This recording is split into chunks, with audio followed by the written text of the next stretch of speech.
اور آج پہلی دفعہ اسے احساس ہوا شاید وہ کسی کے لیے اہم ہی نہیں۔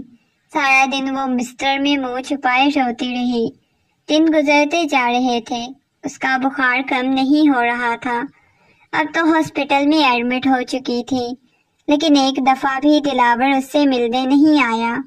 عشرت بیگم اور فرزانہ بیگم دونوں پریشان تھی۔ آج کتنے دنوں بعد وہ واپس آئی تھی۔ سیدھا اسے اس کے کمرے میں چھوڑ کر آئی۔ مما پلیز مجھے اکیلا چھوڑ دیں، میں اکیلا رہنا چاہتی ہوں۔ نہ جانے کیوں دل بہت بے چین تھا۔ اچھا ٹھیک ہے بیٹا، تم آرام کرو۔ سب کا رویہ اس کے ساتھ کافی حد تک بہتر ہو چکا تھا۔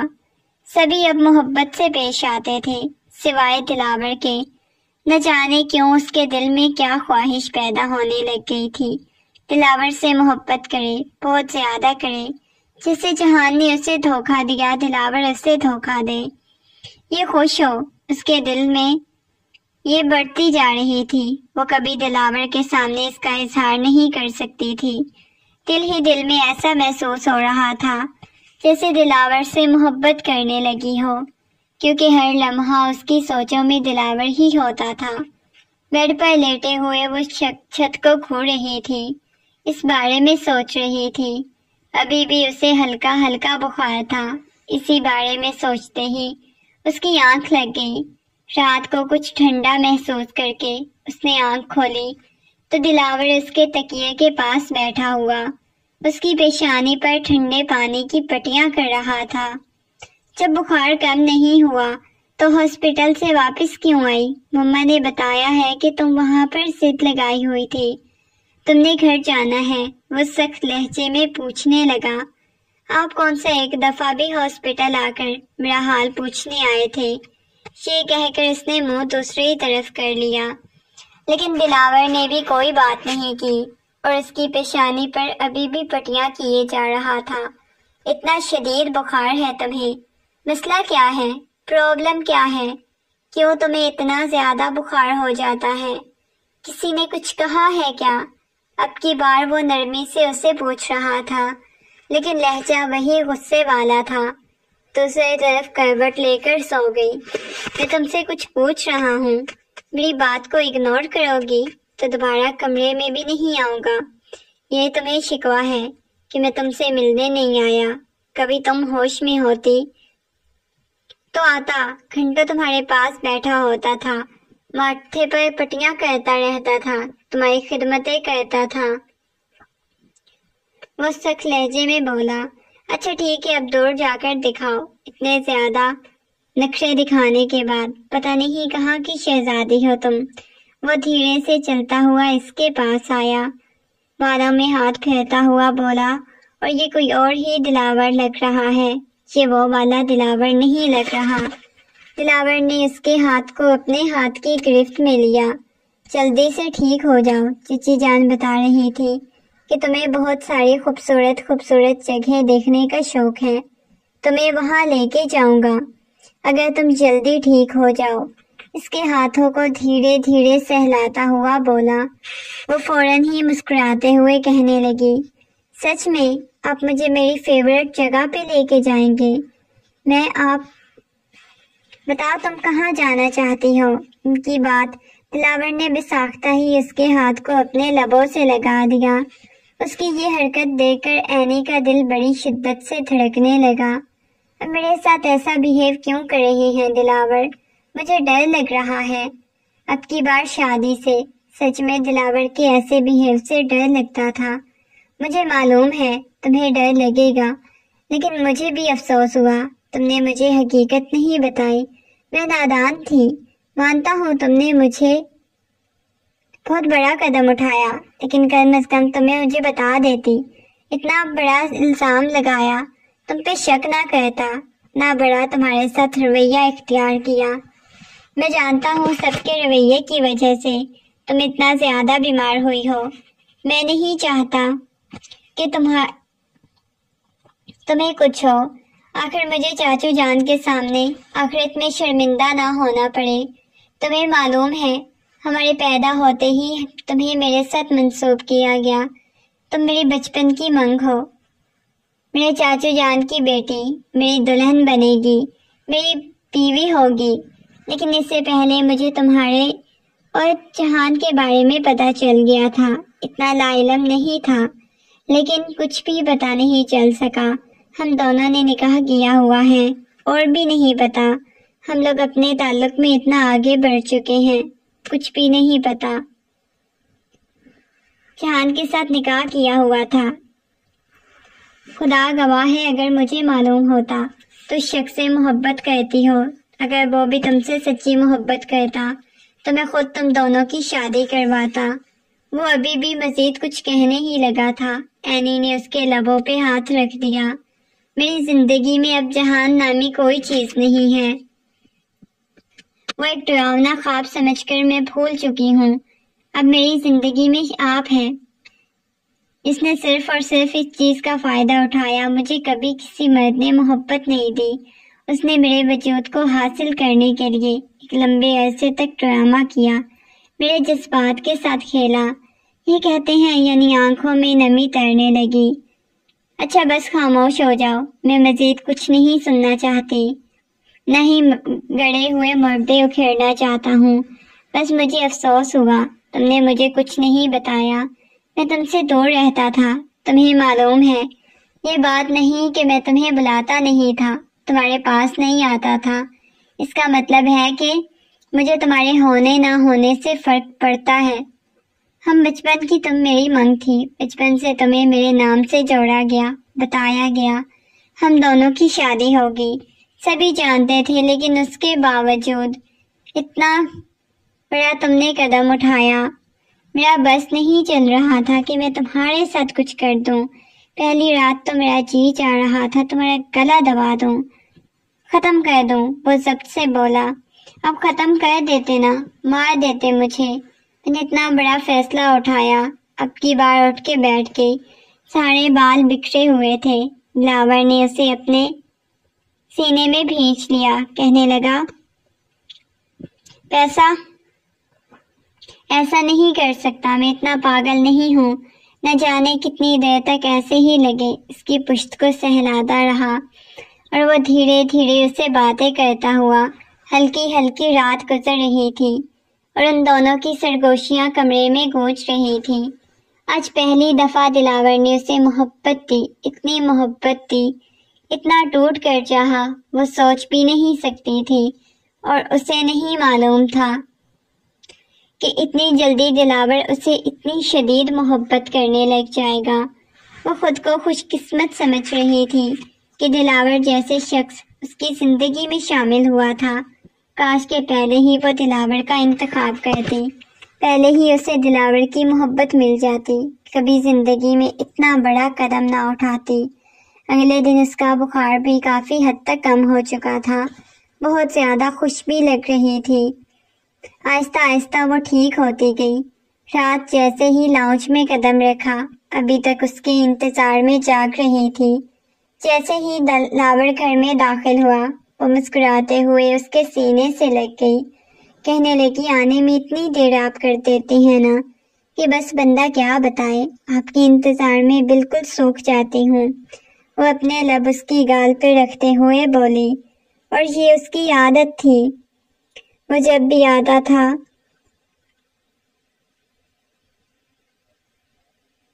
اس نے یہ حرکت ضرور کرنی ہوتی تھی، اور یہ لمحے اسے بہت خوبصورت لگتے تھے جب وہ دلاور کی باہوں میں کھڑی ہو کر اسے ڈھیروں باتیں کرتی تھی۔